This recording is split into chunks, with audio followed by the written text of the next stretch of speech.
tardes, profesora, compañeros y público en general. Nosotros somos estudiantes de primer año de técnico en enfermería del Instituto AYE. Con mis compañeras Natalia Valdivia y Denise Retamal, hoy los queremos instruir sobre la ley 20.584, ley que actualmente regula los derechos y deberes de los usuarios. Compañera, ¿qué son los derechos y deberes? Los derechos son los mecanismos para proteger al usuario y los deberes son las obligaciones que nosotros debemos cumplir para ejercer nuestro derecho. Compañera Natalia, ¿cuándo es promulgada esta ley? El proyecto de ley 20.584 fue tramitado en el Congreso Nacional en el año 2006. Luego de 6 años fue aprobada en su totalidad el 24 de abril del año 2012 y entró en vigencia ese mismo año, el 1 de octubre. Esta ley resguarda los derechos y deberes que tienen las personas en relación a una atención de salud. Principalmente se basa en la igualdad, autonomía e igualdad de las personas. La ley 20.584 posee 6 reglamentos anexos sobre el reglamento general, el reglamento interno, el reglamento de fichas clínicas, el reglamento de comisión de protección de enfermos mentales, el consentimiento informado y los procedimientos de reclamo.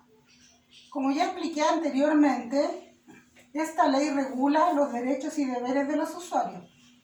Esta normativa también hace que haya una relación más equilibrada entre el usuario y el médico, como también la hace equilibrada entre el usuario y el prestador de salud, tales como CESFAM, hospitales o clínicas, siendo públicos o privados. Compañera, ¿cuáles son los prestadores de salud? Existen 2 tipos de prestadores.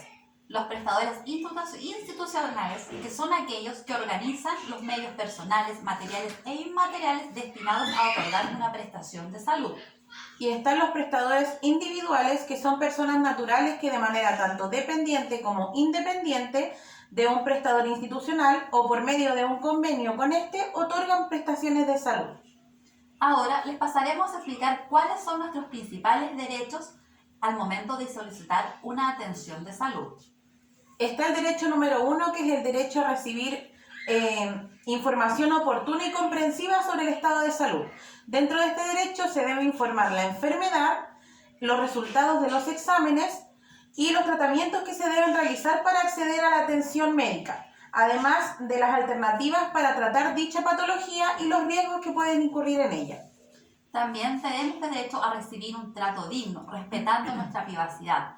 Esto quiere decir que en el momento de que solicitemos atención médica nos respeten adecuadamente, que cuando preguntemos nos respondan de la manera más certera posible, a que se respete nuestra decisión de querer informar a nuestros parientes sobre nuestro estado de salud y en el caso de ser filmados o fotografiados se nos pide el consentimiento para ello. Compañera Denise, ¿y quiénes me atenderán? Cuando tú ingresas a un servicio de salud, la recepcionista tomará tus datos personales. Luego serás llamado a un box de categorización donde un ATEN tomará tu ciclo vital y categorizará tu urgencia, para posteriormente ser llamado a un box de atención para ser finalmente atendido por un doctor. También tenemos el derecho a ser llamados por nuestro nombre y ser atendidos con amabilidad. Derecho a recibir una atención de calidad y segura según los protocolos establecidos al interior de cada centro de salud. ¿A qué se refiere con calidad, compañera? Se refiere a que cuando tú solicites la atención de salud, el centro asistencial tenga todos los medios necesarios para realizar una atención óptima, como por ejemplo tener todos los medicamentos que se administrarán, los insumos para llegar a hacer una curación en el caso de que sea necesario, vacunas disponibles y sobre todo que el personal que te atienda lo haga con la mejor calidad posible.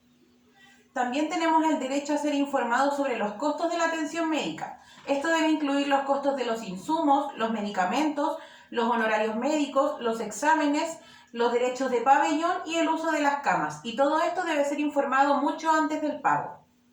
Derecho a que su información médica no se entregue a ningún tipo de persona que no sea relacionada con su atención. También tenemos derecho a aceptar o a rechazar cualquier tratamiento médico y pedir una alta voluntaria, tanto en una persona sana como en una persona de condición terminal. Sin embargo, en ninguna situación el rechazo podrá tener como objetivo la muerte artificial o un suicidio asistido, ya que en Chile esta práctica sigue siendo ilegal. También tenemos el derecho a recibir visitas, compañía y asistencia espiritual. Como usuarios tenemos derecho a que seamos acompañados por nuestros familiares o amigos siempre y cuando esto no entorpezca la atención médica.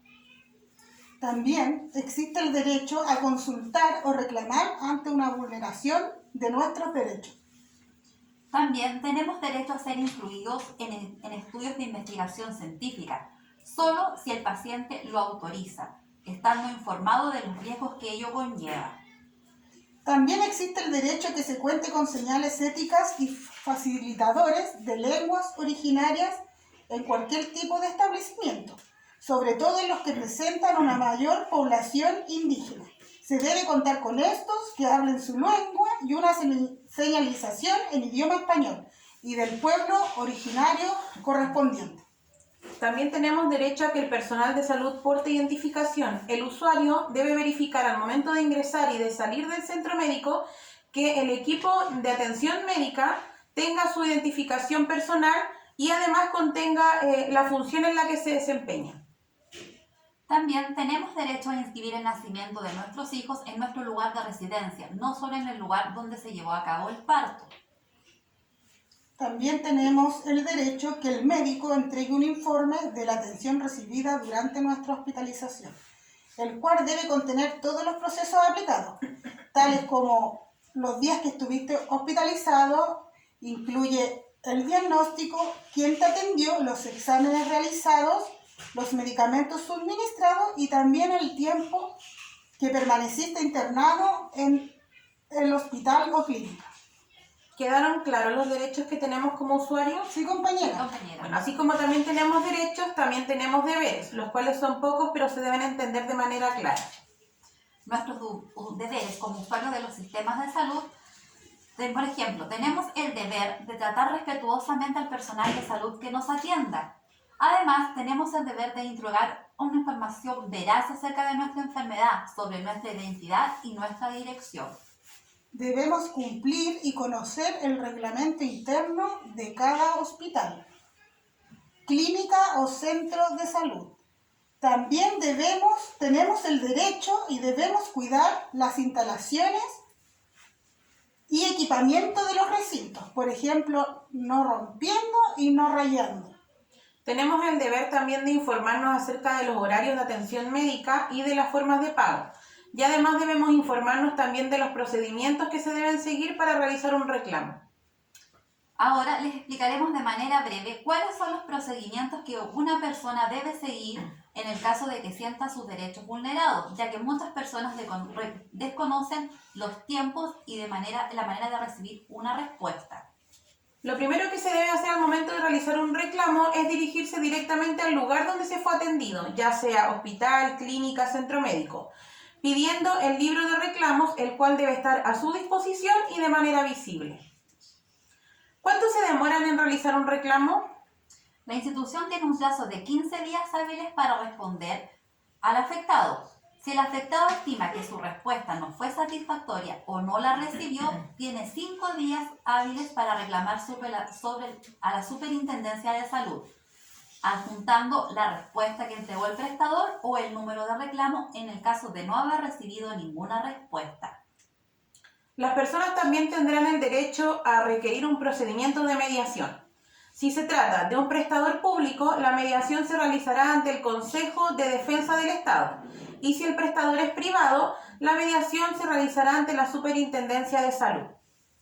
¿Quién supervisará que mi reclamo sea realmente solucionado?